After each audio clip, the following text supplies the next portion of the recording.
오늘은 고민상담소에 영어 유치원에 대한 질문이 하나 올라와서 함께 이야기 나눠보려고 합니다.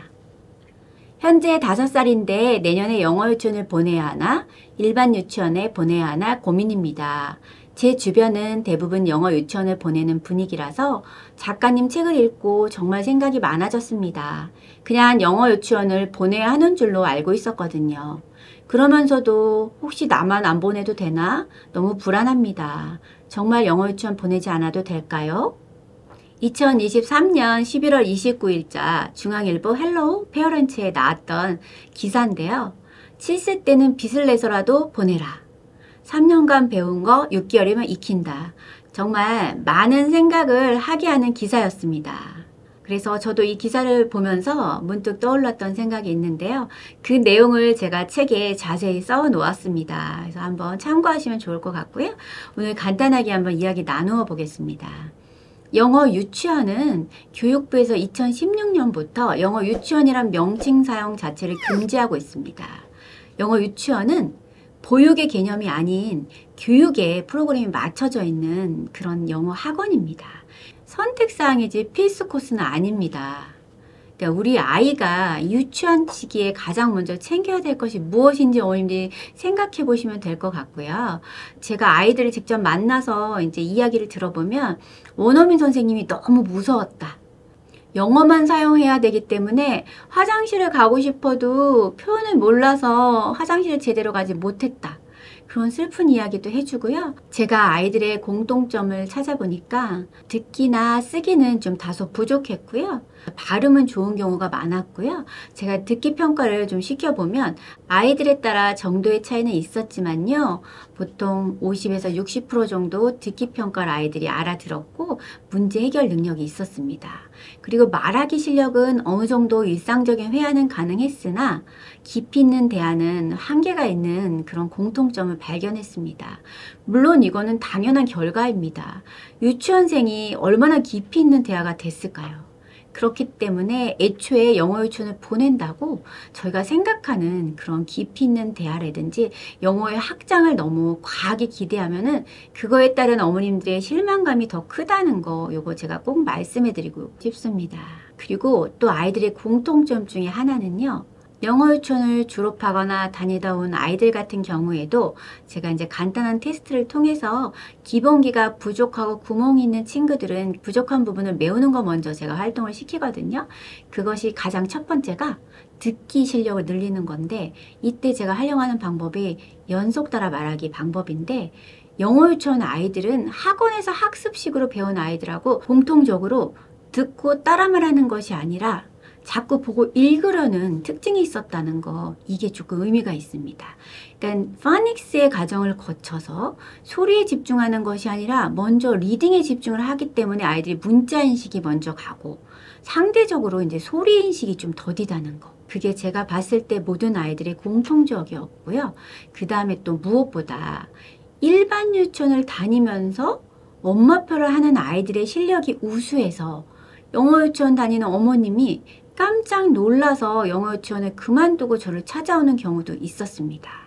남편과 트러블을 감수하면서 정말 먹고 쓰는 거 쪼개면서 큰 투자를 해서 영어 유치원을 보내는 경우도 있는데 아이의 실력이 생각보다 성장하지도 않고 아침마다 또 영어 유치원 가기 싫다고 하는 데다가 옆집 아이는 일반 유치원 다니면서 항상 방글방글 웃고 다니는데 영어 실력이 우연찮게 엘리베이터에서 듣게 됐는데 발음이 너무 좋은 프리토킹 하는 걸 듣고서 저를 찾아오는 경우에 어머님들 굉장히 마음 아파하십니다.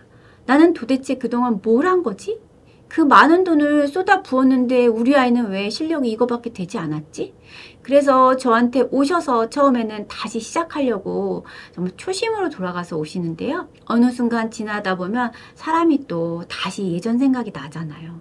그래서 아이에게 윽박 지르게 되고 소리 지르게 되는 경우도 있는데 그럼 아이는 영어에 대한 감정이 더 안 좋아질 수 있습니다. 아이는 영어 유치원에서 안 좋았던 기억과 경험이 있는데 편안하게 엄마평을 하겠다고 해서 DVD 보고 열심히 따라가고 있었는데 영어 표현이 그거밖에 안 되니? 하고 윽박 지르면 아이는 또 한 번 엄마를 통해서 상처를 받게 됩니다. 그래서 어머님들 요거 꼭 기억해 주셨으면 좋겠습니다. 아이가 영어 유치원 보내달라고 사정한 적 없습니다. 선택도 어머님이 하셨고 결정도 어머님이 하셨습니다. 그래서 영어 유치원은 필수가 아니고 선택사항이라는 거, 그리고 엄마표 영어로 집에서 환경 제공을 해주면 영어 유치원 못지않는 그 이상의 실력을 아이가 얻을 수 있다는 거, 성장할 수 있다는 거 다시 한번 제가 말씀드리고요. 그리고 정말 그 영어 유치원이 10년 사이에 2배나 늘었습니다. 그리고 서울 경기권에 무려 65% 이상이 몰려 있고요. 평균 교육비가 175만 원으로 집계됐습니다. 평균 수치가 그렇게 데이터가 나왔고요. 그리고 의대 등록금에 비하면 2배 이상의 높은 금액입니다. 아이가 영어기가 충분히 트여 있고 어려서부터 영어에 대한 흥미가 있고 원어민하고 만나는 거에 거부감이 없다면, 거기다 또 경제적인 능력이 된다면 영어 유치원은 보내도 괜찮을 것 같습니다. 하지만 준비가 되어 있지 않은 상태에서 경제적으로 좀 무리를 하면서 아이가 또 영어기가 트여 있지 않는데 영어 유치원을 억지로 보낸다면 역효과가 나타날 수도 있고 아이가 등원 자체를 거부할 수 있습니다. 한참 존중받고 그 다음에 사랑받고 자신감과 자존감을 키워야 되는 유치원 시기에 아이가 오히려 가서 좌절하고 상처받고 불안한 환경에 놓여 있는다면 얻는 것보다 잃는 것이 많다는 거 요거 꼭 기억해 주시면 좋겠습니다. 영어 유치원에 입학하기 위해서 레벨 테스트, 보통 저희가 레테라고 하죠. 이걸 또 통과해야지만 또 아이가 입학할 수 있고 또 반편성도 되는데, 아이가 정말 존중받고 한창 예쁘고 사랑스러운 이 나이에 레벨 테스트라는 잣대로 서열이 매겨지고 그 다음에 또 좌절해야 된다는 경험은 결코 긍정적이지 않습니다.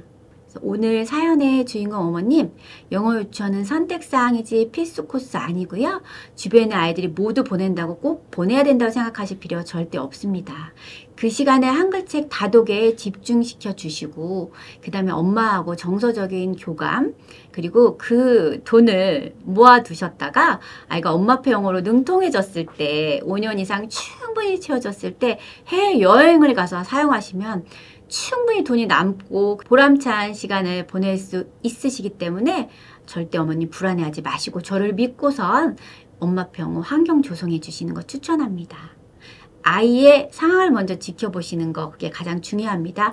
항상 우리 아이의 학원이라든지 학습지라든지 교재라든지 선택할 때는 내가 기준이 돼서 선택하는 것이 아니라 우리 아이가 기준이 돼야 되고 우리 아이의 상황을 지켜봐야 된다는 거, 이것만 기억하시면 어떤 걸 선택하더라도 항상 답이 좀 보이실 것 같아요.